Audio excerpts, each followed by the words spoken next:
आणि त्या कन्सल्टंटच्या आधारे ड प्रभागनी त्यांना तो नाला शिफ्टिंगची परमिशन दिली। असं जर प्रत्येक प्रायव्हेट शिफ्टिंगच्या प्रायव्हेट कन्सल्टंटच्या आधारे जर पीसीएमसी चालत राहिली तर या शहरात नाले राहतील का? जर प्रायव्हेट कन्सल्टंटच्या आधारे जर बिल्डिंग परमिशननी त्यांना जर प्लॅन सँक्शन देत असतील तर मग बांधकाम परवानगी घ्यायची गरज काय?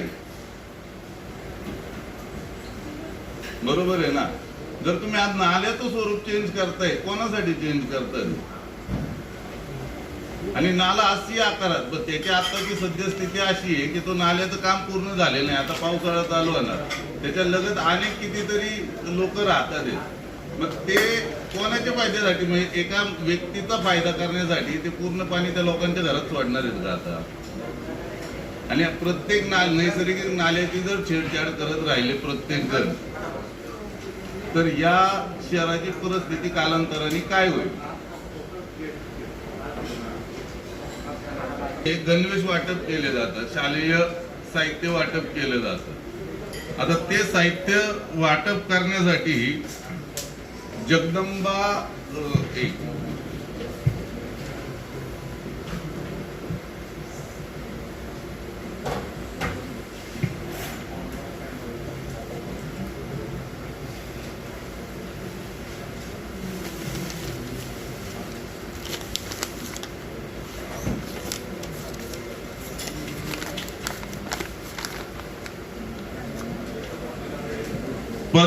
पद्माचंद जैन यांची जी जगदंबा महिला रेडीमेड ड्रेसेस सोलापूर ही जी संस्था आहे, या संस्थेला हे देण्यात आलेलं आहे।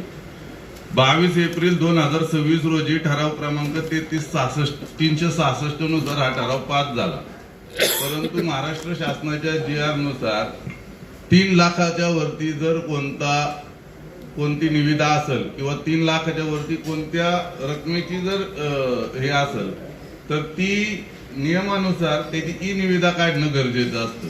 परंतु मग कोणासाठी ई निविदा न काढता आणि त्या निविदामध्ये रक्कम जी काय असेल ती रक्कम देखील नाहीये। ज्यावेळेस तो ठराव पास झाला तर ती रक्कम देखील टाकलेली नव्हती। त्या ठरावाची प्रत देखील मी तुम्हाला देतो। मग कोणाच्या आग्रहाखातीर तो ठराव पास करण्यात आला? जे की सूचक म्हणून त्यामध्ये संदीप वाघेरे देखील होते, नगरसेवक। त्यानंतर त्यांनी लेटर दिलं की बाबा सूचक यादीतनं माझं नाव वगळून यावं, कारण मी ते मांडलंच नव्हतं। विकास साने देखील अनुमोदक होते त्याला। दोघांचंही म्हणणे की तो आम्ही प्रस्तावही ठेवला नव्हता ना, विकास सानेंचं मत की आम्ही अनुमोदकही नव्हतो। नंतर त्याच्यात काही चेंज करण्यात आलं याची माहिती आम्हाला नाहीये। परंतु जर तुम्ही तो ठराव पास करताय, बरं त्या दिवशी अनेक म्हणजे जवळपास 32 ते 33 ठराव असतील, सगळे पास करण्यात आले।